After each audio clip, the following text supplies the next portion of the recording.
Hello, everyone. It's Mike. I'm joined today with Chelsea. She's one of our amazing brains technicians, performance brain coaches in Vail, Colorado.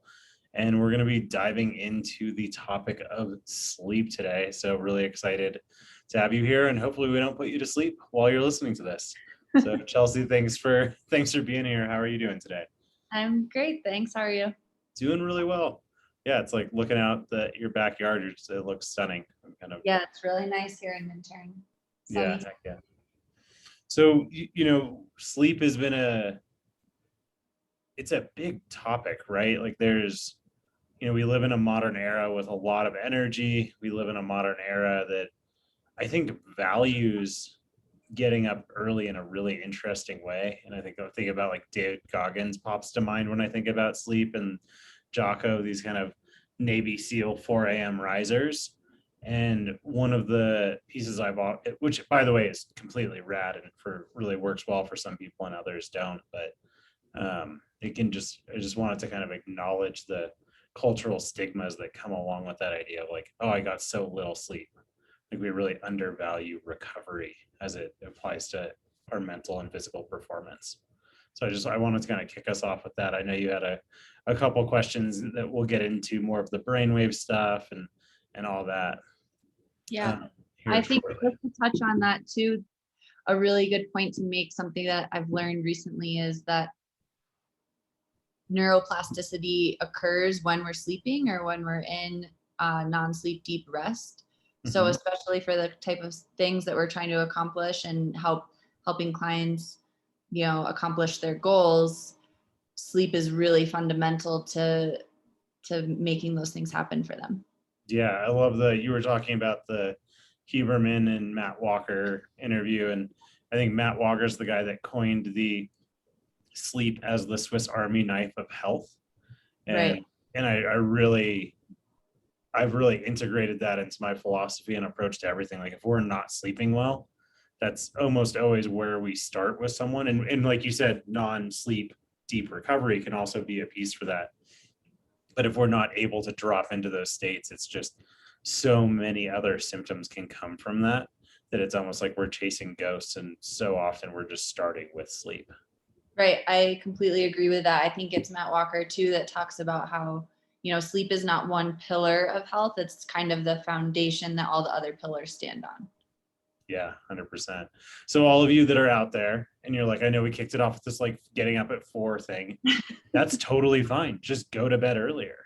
Right? Like and there's other people that look at phenotypes of when people go to sleep, and there's the early bird and night owl. There's also other, there's I forget the person that had, they added a bear into there and some other things, but we all intuitively know, like before I had my daughter, if I could go to bed at 11 p.m. and wake up at 7 a.m., that was my ideal time to go to sleep. That's when I got tired.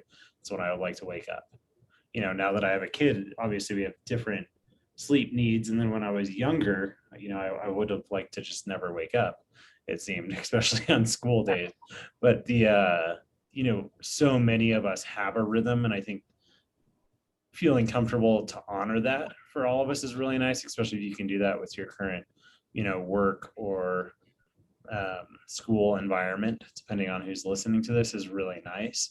But if not, it's as long as I think we're starting to value recovery and value sleep. I know with some of the special forces units we've talked to that have started using whoops, they're actually getting competitive about recovery scores now. So it's not just like, hey, I ran the mile faster than you, or I lifted more weights than you did. But I think what do they call the strain score was higher. They're also competing on recovery. So things like alcohol, staying up at late at night, drinking lots of caffeine, all that's going to reduce your recovery score. So it's really interesting to see how subtle cultural shifts can happen just by tracking that piece of data.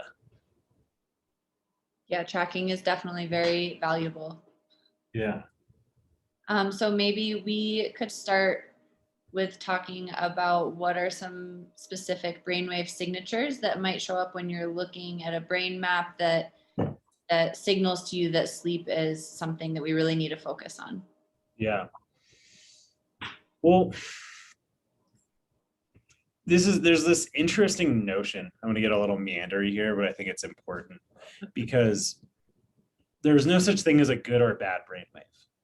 And actually, when we're awake, all of our brainwaves are present, and when we're asleep, our brainwaves are all present as well. So it's really, there's cycles of sleep where different brainwaves show up. Within sleep, lots of people get excited about theta. A lot of people get excited about rapid eye movement, right? That's where dreaming's happening. And a lot of people are, I think, perhaps the most exciting brainwave when it comes to sleep is delta.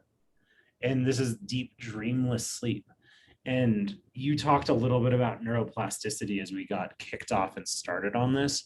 When we're in that delta deep dreamless sleep stage, we're actually releasing hormones that are reparative to our body. I like that kind of idea of defragging the brain, allowing for processing and learning and recovery to take place. So just like in the gym, yes, we need to strain our muscles, right? We need to like do our curls or bench press or whatever we're doing to get stronger. But our muscles are actually built what in the kitchen with what we eat and with how we sleep and how we hydrate. And the brain is actually really similar. We need to recover. And I think even how we fall asleep can impact. So if some of us are passing out in front of the TV, that's a different way than having that kind of steadily, nicely gliding into sleep where we're cycling through different brain waves.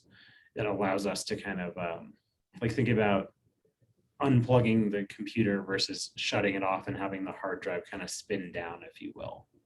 So to me, when we see people low in delta, that's concerning, especially with their eyes closed. There's different types of data we can look at. And with sleep, there's different pieces we'd have to look at. Is this a person that is having a hard time falling asleep? Is this as a person that's having a hard time staying asleep? Or is this a person that's having a hard time waking up in the mornings? And there's a lot of environmental factors to this that can be really impactful. I'm thinking of one gentleman that I recently was in Texas with, and he was drinking a drink that, no joke, and I could be exaggerating here, it's either 3,000 or 2,000 milligrams of caffeine in it. And it's 7 o'clock in the morning, we're driving over to an Air Force base, and I was like, man, because he has a hard time falling asleep at night. I was like, like the washout or kind of half-life, if you will, of caffeine is, I think it's like 50% every 6 hours or 4 hours. I'd have to look up the numbers, but if you start breaking that down apart, he was basically had like 500 milligrams of caffeine in his body at 7 o'clock at night still.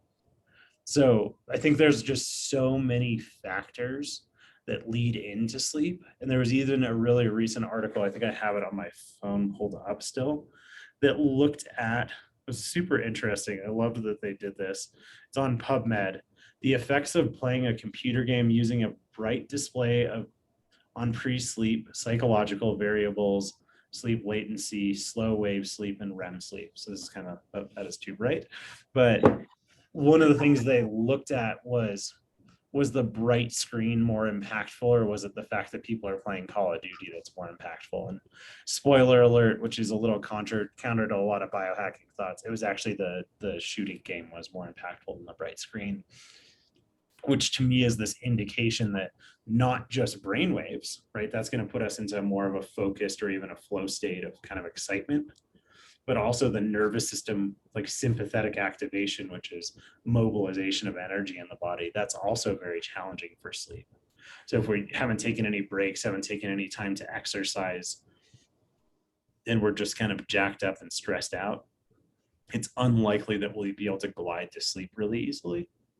We might have a flood of thoughts or emotions or sensations because we haven't been attending to that during the day. Right. So many factors that play into it. That makes me wonder, is a parasympathetic protocol the best when dealing with sleep because you're trying to calm the sympathetic nervous system and regulate?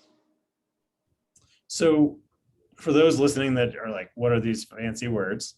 Sympathetic is simply the mobilization of energy in the body. Oftentimes people talk about it as fight or flight, But in our, in this attempt, we're going to try to move away kind of what I call the pathologizing or creating around trauma of it. And parasympathetic is like that parachute or the relaxing of energy in the body. And that has two branches: ventral vagal, which is social engagement or rest and digest.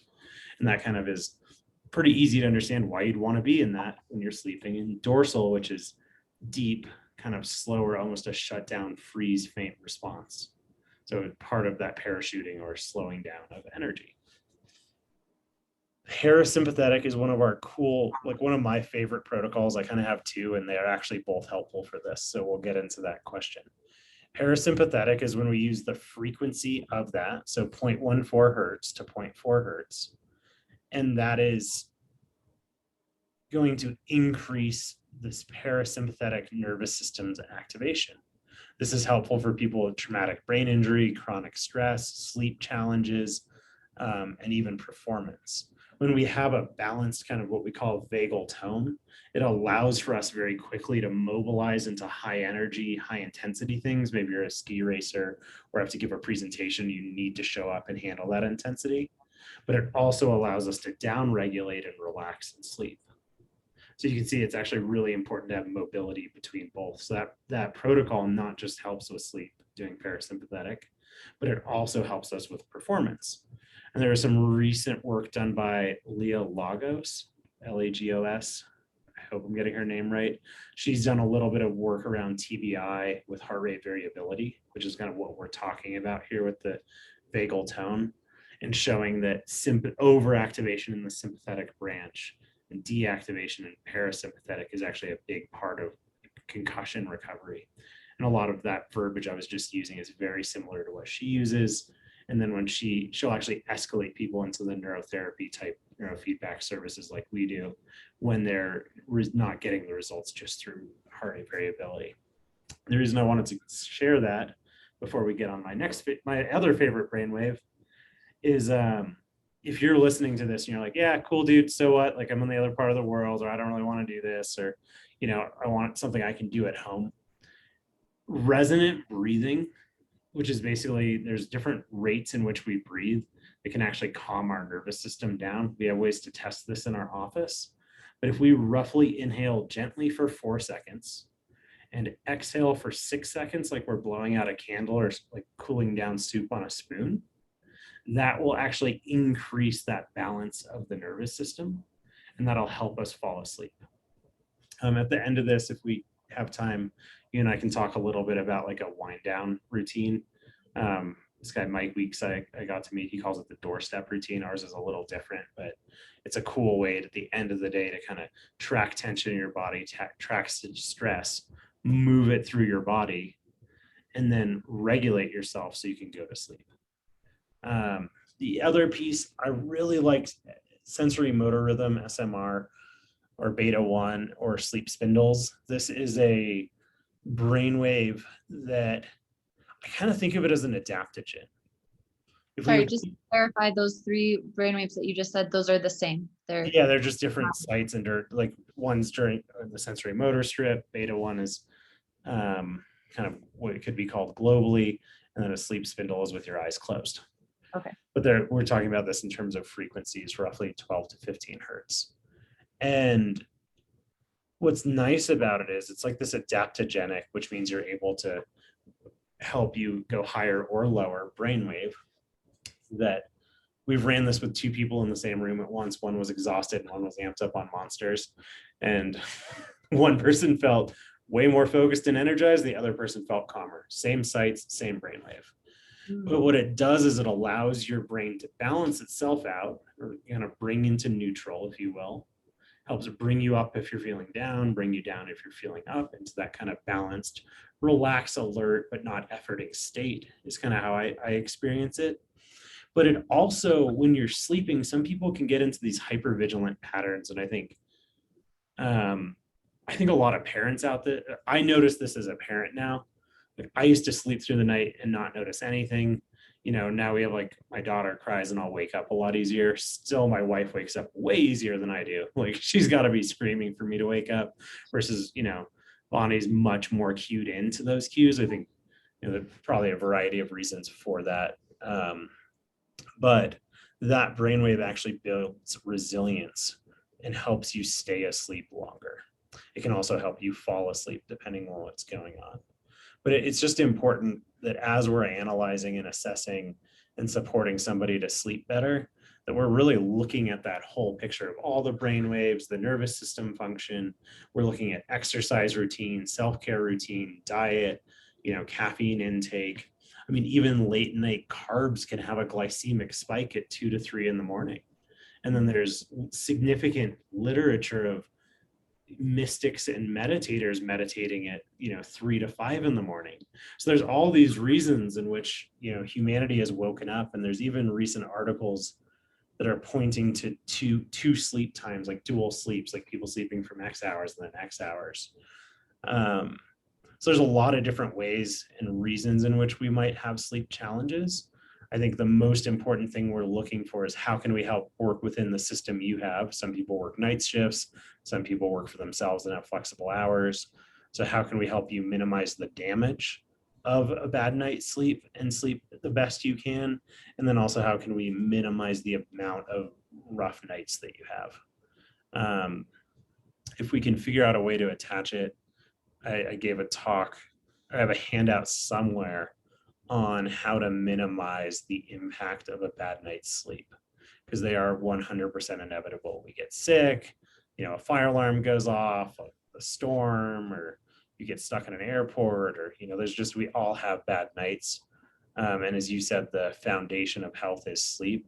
So the more we can stack all those pillars to be dialed in, the less the impact of bad night's sleep is. So what that means is if you had a bad night's sleep, you stayed out partying, you got sick, or someone in your family got sick, or just, something happened that woke you up and you couldn't get back to sleep. That next day, it's really important to minimize caffeine, eat super well, get light exercise, manage your stress, and help set yourself up for a good night. And the reason I say minimize caffeine is, like, it's fine to have a cup of coffee in the morning. And there's, Michael Pollan just did a great job talking about the value of caffeine as it is to kind of cognitive performance in modern society. But if you are so tired because you got 2 hours of sleep and then you crush all this caffeine, that's actually going to impact you the next night. So you can see how actually taking extra care on the day after a bad night of sleep can help you perform better. And I've heard people talk about this in a way too, of like, it's okay to miss maybe one or two of the pillars, if you will. So if you put sleep as a pillar with nutrition and exercise and social engagement and hydration and etc., whatever's on your kind of pillars, but these kind of foundational ones that impact all of us, if you miss one, it's really important that you nail all the others. And sleep is that kind of one non-negotiable one. Because I think a lot of it is, and it kind of goes with this misconception that we don't use all of our brain. We absolutely use all of our brain. Like the brain is incredibly expensive calorically for the body. So if something's not going to be used or used as much, we'll start pruning the functions of that. And I think that if we didn't need to sleep as much as we needed to sleep, we would have evolved to not sleep. Yeah, they touch on that in the podcast, Matt Walker. Oh, nice. If there had been any room for trimming down the sleep that we need, it would have happened in the millions of years that humans have been on the planet. Yeah. And there's outlier people, right? That, these high performers is like one of like Elon Musk types, right? That are like, I sleep 4 hours a night. And you're like, whoa. Yeah. So the answer for like the people that there's always like the divergence, like oppositional inside of us, where it's like, well, I'm the person that can do that. It's like, maybe you are, and like, good for you. Like, it's really, I've got an Oura ring, which I'm kind of my preferred sleep tracker right now. I also have a Whoop at home. We just like to demo a lot of these things just to know. We've tried the iWatch and the Fitbit and all these different things, but it's really nice to have some sort of quantification of that data. By all means, they're not great. I like the Oura ring. I find their sleep data to be more consistent than, say, like a wrist-based one, just because of the way it's on me. Whereas like my Whoop, I've had more inconsistent nights. And none of these are infallible for sure. But when we don't sleep well, we don't perform well. But the best part of it is we're like drunk people because we think we're good to go. We're like, no, I'm like super smart and I got this. We're performing maybe like 50% as well as we could be, but it's like super dangerous because we actually think we're good. Right. So I forget what the statistic was, but I was just reading that people that are sleep deprived are significantly more likely to suffer a concussion. not surprising, right? Yeah. Like And decrease then it's a like, feedback loop, right? Then you have TBI and you have difficulty sleeping and yeah. So for everyone listening, hopefully you're taking this and you're like, hey, like these are real things. Like hopefully it doesn't sound like we're preaching for you to how to live your life. And if you're invested into yourself and you value your health, you value your performance, you value your well-being, like you can see how something as simple as sleeping well can reduce your risk of a concussion, increase your performance. Like just those two metrics alone, that's a pretty high value thing for something that doesn't need to cost anything. So we're kind of avoiding a little bit the like, there's night terrors, there's insomnia, there's narcolepsy, there's all sorts of different clinical impacts. There's sleep apnea. Um, so there's a lot of different things that we're not going to get into today because this isn't really geared towards that medical model. Some of the stuff can show up in EEG. There are signatures for that. So that is stuff that, you know, brain therapy can help with. But I think if you're a person that's struggling with sleep, it's usually in my mind staying asleep or falling asleep, you know, or unless you're in the kind of narcolepsy side, then you're on the other issue of falling asleep too much. Um, it's really a great first step to your health to dial that in. Do you have other questions you wanted to get into about this? I do, but I feel like maybe they're a little bit more specific and science oriented. So I'm not sure. It's whatever you want. I was going to go a little bit into kind of the falling asleep routine and maybe a handful of tips, but we can Okay. do that at the end of whenever, like, so let's maybe if you want to hit a couple questions. Yep. I guess I'm curious. Um, so you talked about low delta, that's one signature of difficulty with sleep. I'm curious if there are others and also when you're using parasympathetic and SMR, are there specific places where placing the electrodes are going to have a greater effect on helping with the sleep? Yeah. So I'm going to kind of avoid but answer your brainwave question just because I want to make it maybe more relevant to people because not everyone's going to have an EEG to them. And we're going to kind of overlay. This is actually from Huberman. And I think I was talking about this before he kind of came out with this podcast, but his languaging helped me refine this a lot. We have waking states and we have resting states. And the purest form of, in my eyes, of resting state is sleep. Now, we also have waking states. And in life, in general, if we're in a waking state when we want to be resting, that creates pain. If we're in a resting state when we want to be waking, that creates pain. Think about waking when you want to be resting is like an anxiety, and resting when you want to be waking could be like depression. Now, we have different brain waves, delta, theta, alpha, beta, gamma. Just to kind of oversimplify here. Delta and theta tend to be associated with more of those resting states. Alpha is kind of a bit of a bridge between the internalized resting and the externalized waking of, say, beta and gamma. Now, remember, these are all present in both. So if you come in, right, and then let's overlay the nervous system just to get dorkier, you know, sympathetic would be overlaid over here with beta and gamma, kind of mobilized energy, externally oriented. Ventral vagal might be, we could call maybe alpha. It's not really a fair one-to-one, but kind of in that middle balance, but it would really have kind of almost like the foundation of everything. And then dorsal could be slower, like theta and delta. I don't really love how I just did that. I apologize to the listeners. But you kind of get the idea of how we could associate things. It's not really a true one-to-one metaphor. But when we're assessing the EEG, we're looking, where is somebody stuck on or where is somebody stuck off? How does that linking with the symptoms that you're coming in with us to have us help you? And then placement is going to be based on where in your brain are you, say, overactivated or underactivated? How can we bring back that balance so that you can mobilize through those kind of waking and resting states? With parasympathetic, typically behind the ears, I like, it's called like vagal stimulation. I really like that spot. I think have you ran that on yourself? I know you've ran that on clients. No, I haven't done it on myself yet. You got to try it. Okay. What have you noticed when clients try that? They seem calm. Definitely when it's new to someone, it's common that they might feel a little like nauseous or dizzy. Yeah. Mm-hmm. Yeah, it kind of feels like you're sitting on a boat. I'm super. Yeah. You got to try it this week. Let me know what you think of it. Yeah. But yeah, I mean, that shift is really valuable and profound. What was the second part of your question?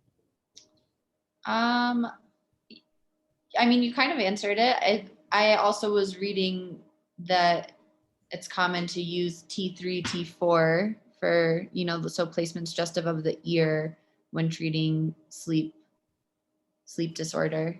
Yeah, and I think the book you're talking about is off the Othmer's stuff. That's a really nice spot, and that's also a really nice spot for mood, anger. I mean, for us, that's running for the neurostimulation right across the sensory motor strip, so it can get you in your body, it can get you performing really nicely and well. Those are probably two of my favorite sites. So, if someone's listening to this, we're talking about right above the right ear and left ear, and you can get a feeling for how nuanced and detailed we can get. And I think that's what I really like about the neurotherapy approach, is that we're able to get a quantified brain map, and then we're able to take your kind of your qualitative experience. And then what we're looking for is, how can we actually help someone sleep better? Like, what's the challenge they're having, and where do we see that in the nervous system? So it's a really cool process. And I think when you do that customized approach, it's where we have a much higher probability of affecting change with somebody. So, Well, yeah. Did you want to touch on the wind down routine? Sure. Yeah, I think, and I'm going to kind of say that there's basic sleep hygiene. I think we have some handouts somewhere. We'll try to find a couple handouts to attach to this. If not, email us at hello@amazingbrains.com, and we'll have resources we can provide, or even to hop on a consult. So tons of stuff on sleep hygiene out there, just about the darkness of your room, winding down, kind of getting into circadian rhythms. There's tons of stuff on, say, having your room at 65 degrees is supposed to be this optimal temperature for sleep. So I see all these products that reduce the temperature of people's beds. Having a completely dark room, minimizing sound impact, looking at diet. So these are just sleep hygiene pieces. If you're someone who's waking up in the middle of the night sweaty, you might want to value the reducing the temperature of your room, or perhaps you're having a nightmare, night terror, and that's a different part of this conversation. But what we'll dive into, just because I think so much of that information is kind of pop knowledge at this point, what we'll dive into is one of my favorite ways to help people fall asleep. I also use this in a performance standpoint. So say you're in a competition and you have a bad first round. Like I worked with a ballroom dancer at one point on this, and she had a bad, was out of sync with the music, not in flow. I got a phone call before their next dance. It's like, hey, what do I do so I can perform well? I'm stressed out, I'm freaked out. Like, it just isn't, like, I'm not in the jam, I'm not in flow. Now for sleep, it's similar. Like, I'm amped up, I'm stressed out, I want to be in this resting state, but I'm in a waking state. So first things comes to first is just kind of noticing how you're feeling. If you're just like, hey, I'm too amped up to do that, just skip straight to step 2. But if you're not that amped up, just take a quick, what we call body scan and inventory. Notice if you feel hot or cold, tight or loose, moving fast or slow, just the quality of your body. If there's any like painful spots or any heavy spots, light spots, you get the idea. Then we're going to move into what we call a tension and release exercise. So the first part is about awareness. If awareness kind of overactivates you, go straight into the next part. And we're going to inhale and then exhale.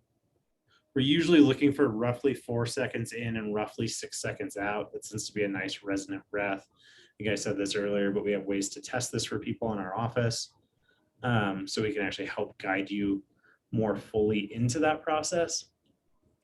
But you start slowing down yourself rhythmically and exhaling. If you're feeling lightheaded, you're inhaling too much. So just don't worry about the inhale, focus on the exhale.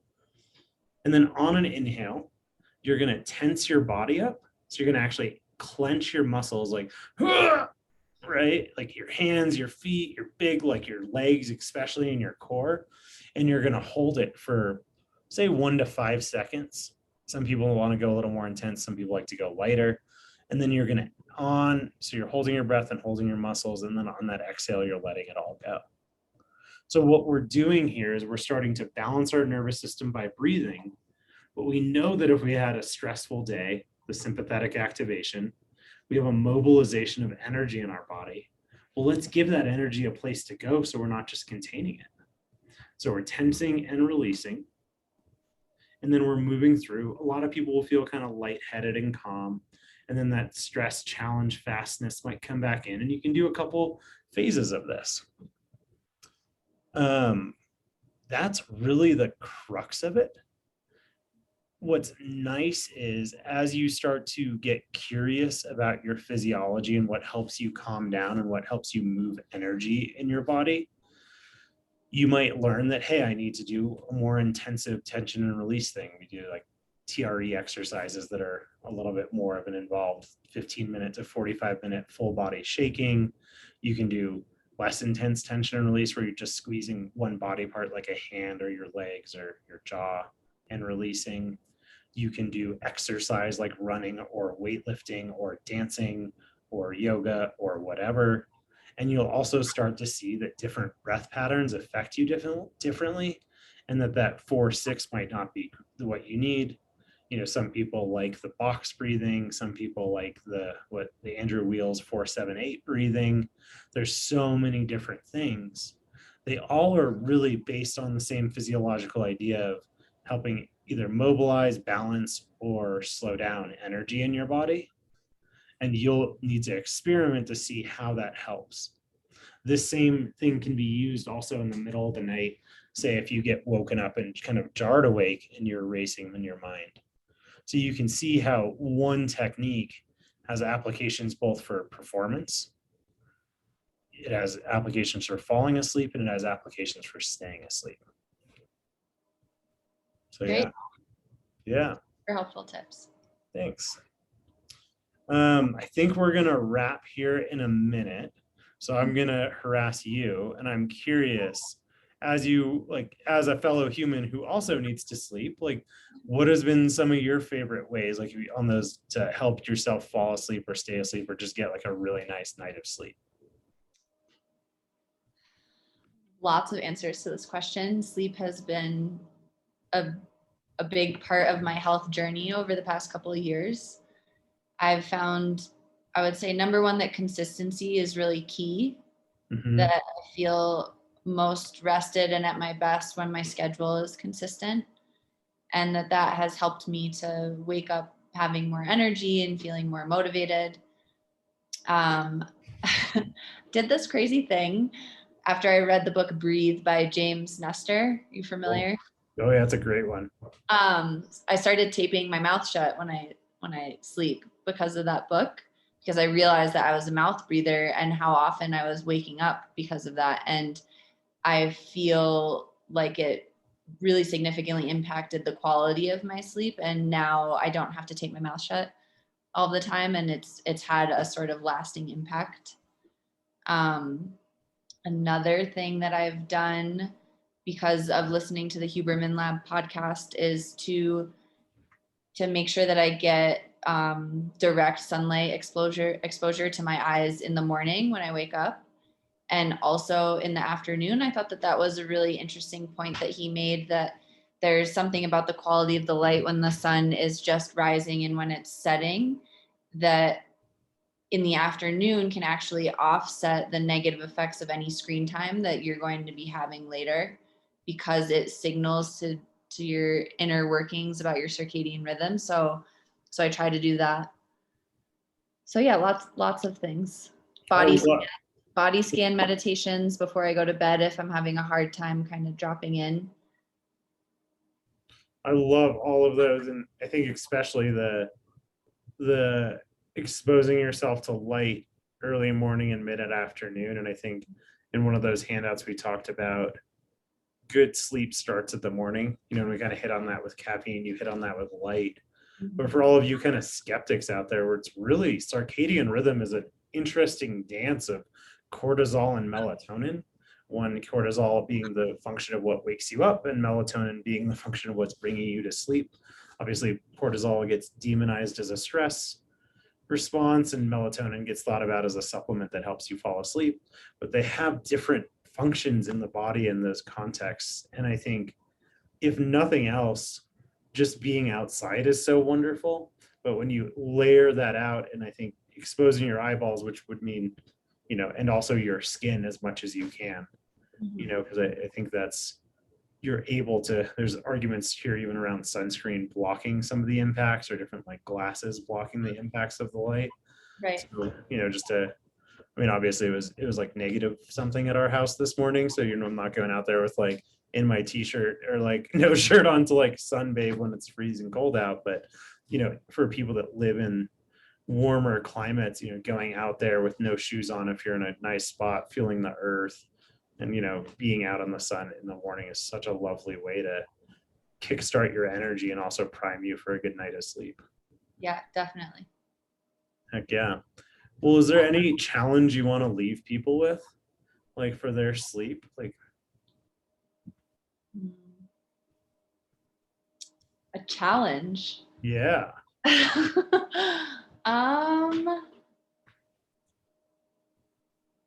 I guess from my own experience and knowing what has impacted the quality of my sleep the most, I would challenge people to develop consistency, to see if that is something that they can really hone in. Because I mean, especially we work with a lot of people that work in healthcare, also lots of nurses and night shifters, and you know, it's not always possible to wake up at 8 to get light exposure, to go to sleep at a certain time. There are kids, but can you make your sleep schedule the most consistent that it can be, and then notice what happens after that?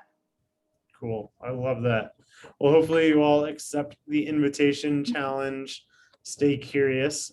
And thank you for listening to this talk at Amazing Brains. As always, smash the like button, crush the subscribe button. If you made it this far, my God, thank you so much. And, you know, tell your friends. So yeah, thanks, Chelsea, for being with us today. And Yeah, we're thanks. going to wrap it there.